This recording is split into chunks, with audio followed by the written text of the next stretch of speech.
বন্ধুরা, village blogger Piyali চ্যানেলে তোমাদের সবাইকে স্বাগত। তোমরা কেমন আছো? আশা করছি ভালো আছো। আমি ভালো নেই গো। কালকের ঘটনাটা তোমরা দেখেছো। তো পায়ের অবস্থা খুবই খারাপ, এখনো জানি না কি হবে। ওষুধ নিয়ে এসেছি, ফুলোটা আবার বেড়েছে। তো ভারী ভাবটা কেটেছে। কালকে একটাই ওষুধ খেয়েছিলাম, আজকে তো এখনো দুটো আছে, দেখা যাক কি হয়। ফুলও যতক্ষণ না কমছে, ব্যথা যতক্ষণ না কমছে, কিছুতেই বোঝা যাবে না কি হয়েছে। তবে জানি না, ডাক্তারকে একবার দেখিয়ে নেবো। যদি ফুলও ব্যথা একদম কমে যায়, কিছু না থাকে, স্বাভাবিক হয়, তাহলে না হয় ঠিক আছে। আর যদি সেরকম কিছু না হয়, 2-3 দিন দেখবো, তারপর আমাকে অবশ্যই দেখাতে হবে। কি হলো বলো তো? কি থেকে কি হলো আমি নিজেও জানি না। সত্যি কথা বলছি, কি যে হয়ে যায়, মানে এত সময় খারাপ যাচ্ছে, অকারণে কি সব হয়ে যাচ্ছে বুঝতেই পারছি না। তো পরিস্থিতি তোমাদের দেখাবো, সঙ্গে থাকো, কি হচ্ছে না হচ্ছে। দেখো ফুলোটা কতটা আরো বেড়েছে। আর একটা জিনিস দেখাই তোমাদের, দেখো রক্ত পুরো বসে গেছে। রক্তটা বসে গিয়ে কাল ছিটে পড়ে গেছে, দেখতে পেয়েছো? পুরো কালো। কত জোর আঘাতটা লেগেছে, কি করে যে এরকম হয়ে গেল আমি কিছুই বুঝতে পারছি না।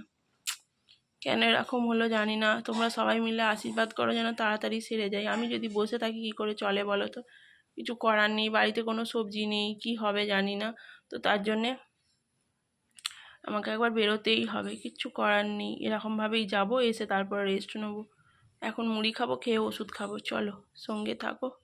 মা মুড়ি খেতে দিয়ে দিয়েছে, আলু সেদ্ধ দিয়ে মুড়ি। আর কালকে ভাবছি শনিবারটা করব, দেখি কেমন কি থাকি, নিয়মগুলো মেনে রাখবো।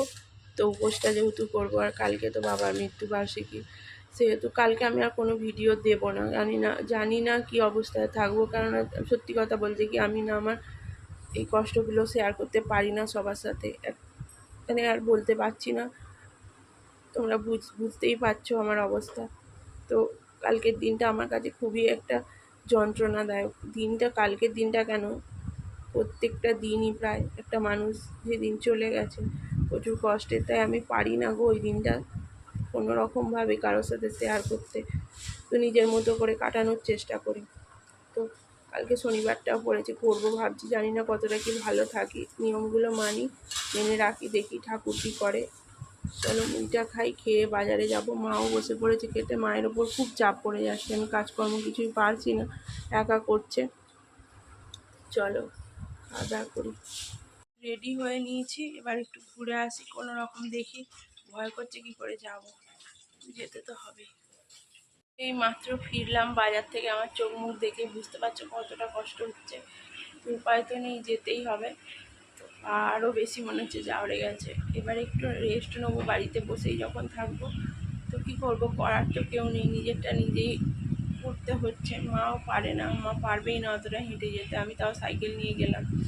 ধর পাঠিয়েও আমি নিশ্চিন্তে থাকতে পারবো না। তো এবার রেস্ট নেবো।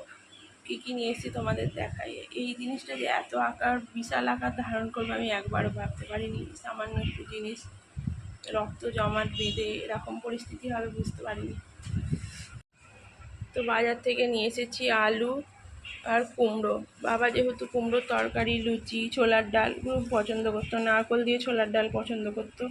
তো কালকে সেইগুলো করে দেবো। নারকোল নেই আমাদের বাড়িতে, তো শুধুই ছোলার ডাল, কুমড়ো তরকারি, লুচি করে দেবো। মিষ্টি আনবো, মালা দেবো, তোমাদের তো বলেই দিলাম। কিন্তু আমি কিচ্ছু শেয়ার তোমাদের সাথে করতে পারবো না।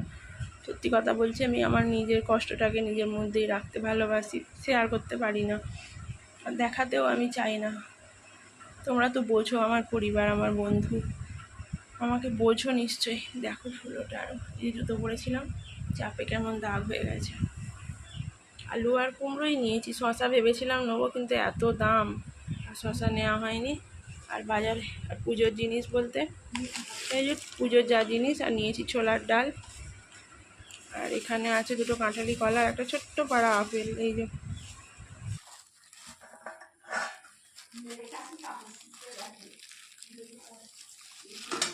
অনেকবার করে দিতে বলেছে বরফটা, কিন্তু নিজেদের তো নেই। মা নিয়ে এলো পাশের বাড়ি একটা বৌদির কাছ থেকে, তারপরে আর একটা বোতল দিয়ে এলো পাশের বাড়ির কাকিমাকে, বিকেলবেলায় নেবে বলে। তো বারে বারে দিতে বলেছে, যে রক্তটা জমাট বাঁধা হয়ে আছে, মানে লাল কালো হয়ে গেছে, তবে সেটা ঠিক হবে।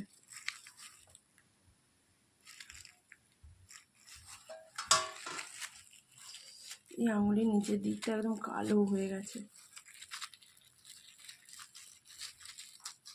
এখন বসেছি চালটা পাজরাতে, অনেকক্ষণ শুয়েছিলাম, মাই করবে বলছিল, আমি বললাম বসে বসে করে দিই, কতগুলো কাজ করবে বলো তো। আর রেশনে যে চালটা দিয়েছে এবারে প্রচুর নোংরা কাঁকড়, তাই ভাবলাম একটু পাচড়ে দিই, অল্প অল্প করে। বসেই আছি, মা তো সমস্ত কাজ করছে, একা মানুষ পারে বলো তো, তাই বসে পড়েছি চাল পাচড়াতে।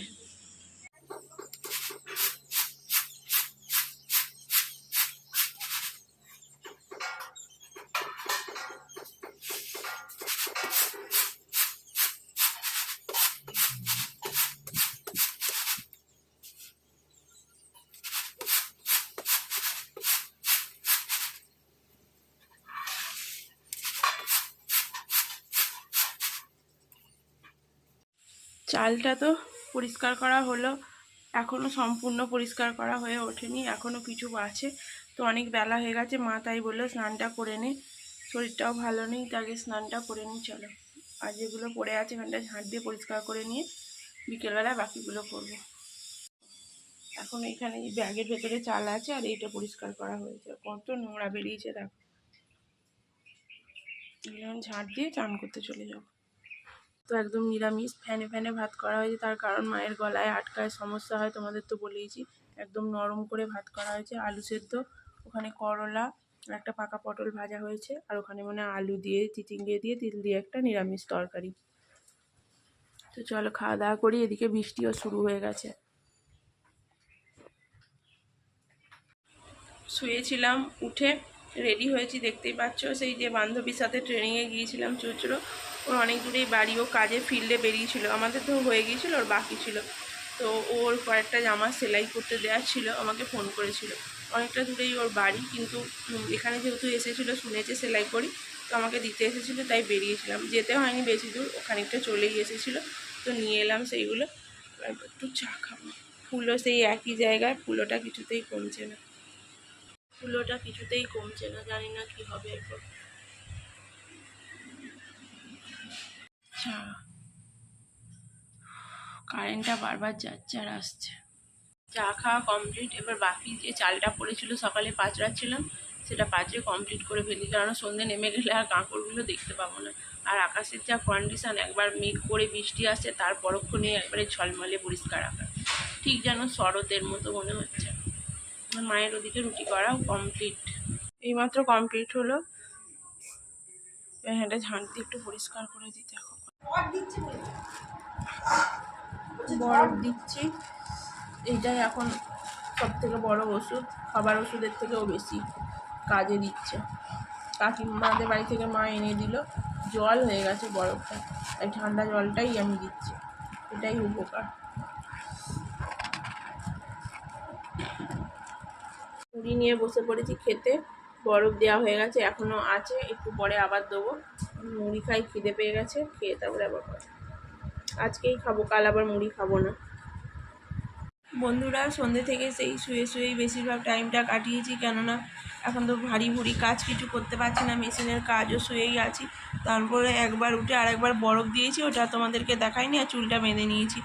আর মাকে টিভিটাও কি প্রবলেম হয়েছে জানি না, সবাইকে ফোন করে দেখলাম, সবাইদের টিভি চলছে, আর আমি টিভি জ্বালালেই বলছে নাকি বৃষ্টি হচ্ছে, টাটা স্কাই যেটা দেখায় সূর্য উঠলে বৃষ্টি বন্ধ হলে টিভি চলবে, সেই বিকেল থেকে একই প্রবলেম দেখাচ্ছে। তাই জন্য যে টিভি সারাই সে কাকাকে ফোন করলাম, বললো হবে না, পেঁয়াজগুলো ঘুরিয়ে দেখ, দেখলে যদি হয়ে যায় ভালো, নাহলে মিস্ত্রিকে রাখতে হবে। পেঁয়াজগুলো পিছনে ঘুরিয়ে দেখলাম, কিছুই হলো না। সেট টপ বক্সে পেঁয়াজ ঘোরানোর পরে মিস্ত্রিকে বলতে হলো, মানে এত বিপদ যাচ্ছে, একের পর এক সমস্যা, একের পর এক বিপদ, কি হবে জানি না, এত বাধা, এত সমস্যা কেন হচ্ছে বলো তো, জানি না কেন এরকম চলছে, কী যে চলছে বলতে পারবো না, কেন এমন সমস্যা আসছে। তো অলরেডি 10:30 বাজে, তো ডাক্তার দেখানো নিয়ে দাদাদের সাথে কথা হচ্ছিল, তো বললো তারকেশ্বরে কোন ডাক্তারটা আসে, কথা বলে দেখছে, দেখি কাল না হয় পরশু দিন অবশ্যই যাব। কালকে একটা বিশেষ দিন, তোমরা জানো, কালকে 20 জুলাই, আমাদের তো বলেইছি বাবার মৃত্যু দিবস, কালকে যাব না কোথাও, আমি বাড়িতেই থাকবো, চেষ্টা করব থাকার, আর কি পরিস্থিতি কীরকম থাকে সেই অনুযায়ী। তো চলো, মা খেতে দিয়ে দিয়েছে, খাওয়া দাওয়া করবো। তো ভিডিওটা এখানেই, আর তোমাদের বলে দিই কী খাবো, রুটি আর দুপুরে যে তরকারি হয়েছিল তরকারি, এই খাবো। তো ভিডিওটা এখানেই শেষ করে দিচ্ছি, আবার দেখা হবে নেক্সট ভিডিওতে। তোমরা ভালো থেকো, সুস্থ থেকো, আর আশীর্বাদ করো আমিও যেন খুব তাড়াতাড়ি সুস্থ হয়ে যেতে পারি। টাটা বন্ধুরা, শুভরাত্রি।